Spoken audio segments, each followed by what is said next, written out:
This is my 5-gallon pond-styled aquarium. This was set up simply as an experiment to see if I was able to create an ecosystem that didn't rely on electricity. The only light that this pond receives is from the sun, the only filtration comes from my plants, and the only fertilization for the plants comes from the one fish living inside this system. So far, it's been an amazing experience. Everything is completely balanced, and because of that, I'm getting so much growth from the plants.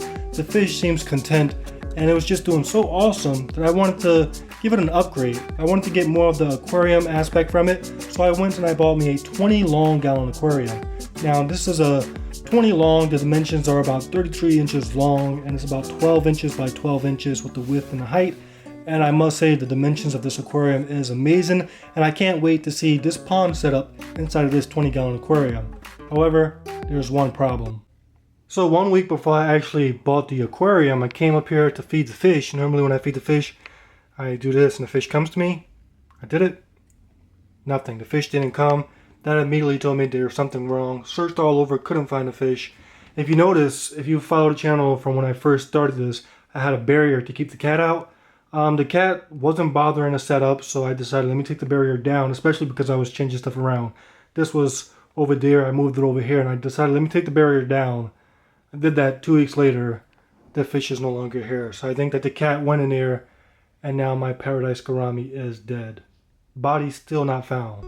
Now I have no shame in confessing that I'm not a professional aquascaper. In fact, I believe that many aquascapers out there, if they see the way I work, they might be offended. But my main purpose is to create a natural environment. I believe that when I create that natural environment, it pleases the fish, and it also pleases me because I believe that nature looks the best. So just watch me do whatever comes to mind as I try to create this here pond-style aquarium.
Okay everyone, so we made quite the mess. An hour has passed and this is what I have so far. So as you can see over here, I definitely left out a lot of plants. In fact, all of this bacopa I left out mainly because now that this tank is so tall compared to this tank, is the main plants that I want to feature are my underwater plants. So all the dwarf sage, look at this. I bought originally like 6 individual strands of dwarf sage, and this right here is about 20 to 30 little plants that came from it. So definitely nice growth from there. So what I want to do is focus on these underwater plants. In long term, the underwater plants are better off for the fish. So this bacopa, I'm probably going to go ahead and put it in jars. We have these all around the house in jars, and it does very well in jars. So I'll still look at these roots. Look at that. This was definitely the most beneficial when it came to removing waste produced by the fish. But like I said, I'm hoping to reverse the role and give it to these underwater plants. Besides that, the lucky bamboo came over. I felt as if it fit into this setup pretty well.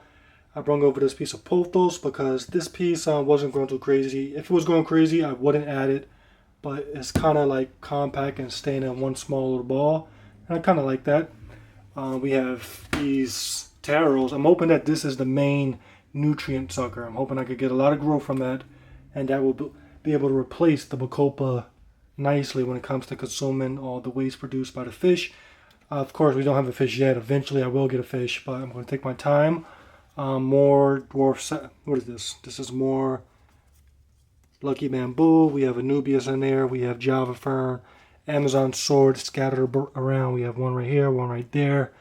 And like I said, this is mostly going to be underwater plants. This little half over here, I'm working with terrestrial, but underwater plants are going to be the main focus with this setup. But overall, not too bad. Now I'm going to go ahead and try to fill it with water.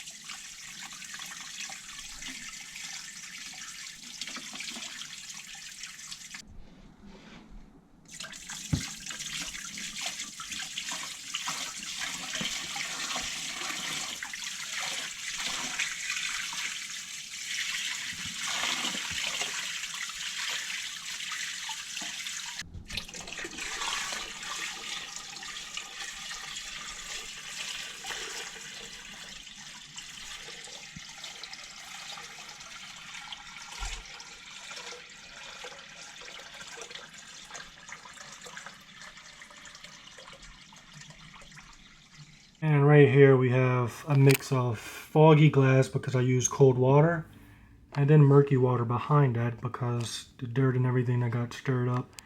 Like, this is the first look at the pond tank 2.0, I'm going to call it. Definitely, I love seeing this view. Even though it's so murky, I love the view of being able to look so clearly inside.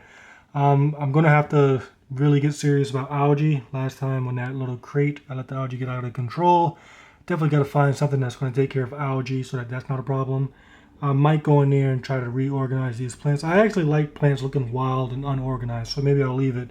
But what I need to do is wait for these plants to really start rooting in, because now anytime I stick my hand in a tank, the plants get uprooted because they have no root system, obviously, because they just went into tank today. So yeah, we'll have to wait for the roots to really build up before we start thinking about any fish or anything like that. But yeah, first day, not looking too bad. Like I said, it is now more of an aquarium than it is a pond. I do want more growth up here.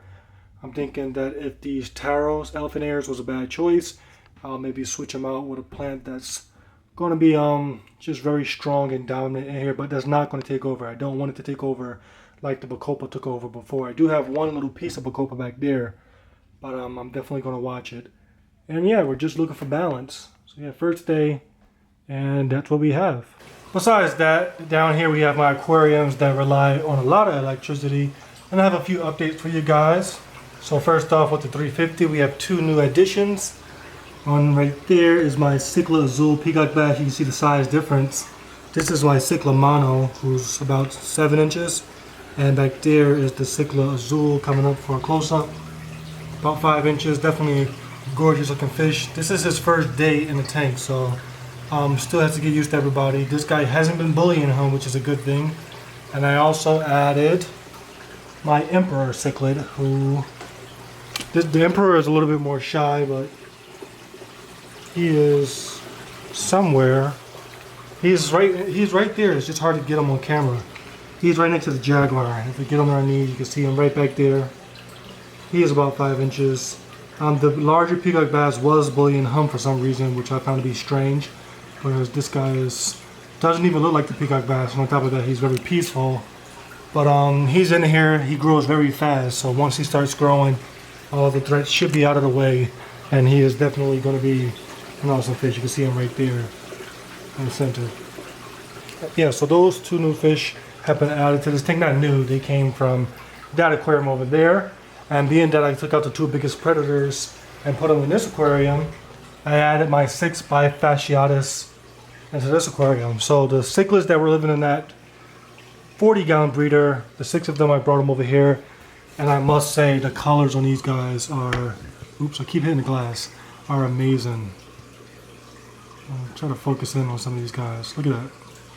This is a 2-inch fish showing so much color. Now, when they were in a 40-gallon, they were very shy and timid. Put them in this aquarium, look at them begging for food. And I believe it's because they see the competition. They have fish like Vieja argenteus, which is about twice their size. Back there, the biggest fish was Vieja fenestratus, the marble variety. We have an Oscar over here. I wanted to put the Oscar over there to the 350, but he's growing a little bit too slow and he may be targeted for his smaller size. But these 6 fish are in this aquarium. No doubt they're going to grow because they are very greedy, and just look at the color. Definitely gorgeous fish with a ton of potential. This is Vieja Brohoderi, if I said that correctly, another Vieja in this aquarium growing out. Everybody's ready to eat, so normally when these guys will be hiding, they're all looking for something to eat. So yeah, those are in there. That left me with my 40 gallon empty. The 40 gallon, I probably shouldn't be doing this because this is supposed to be my quarantine aquarium, but I went ahead and I turned this into a little breeding ground for some convicts. You can see, just put a few rocks in there, put a few of those artificial plants, and right there we see the female.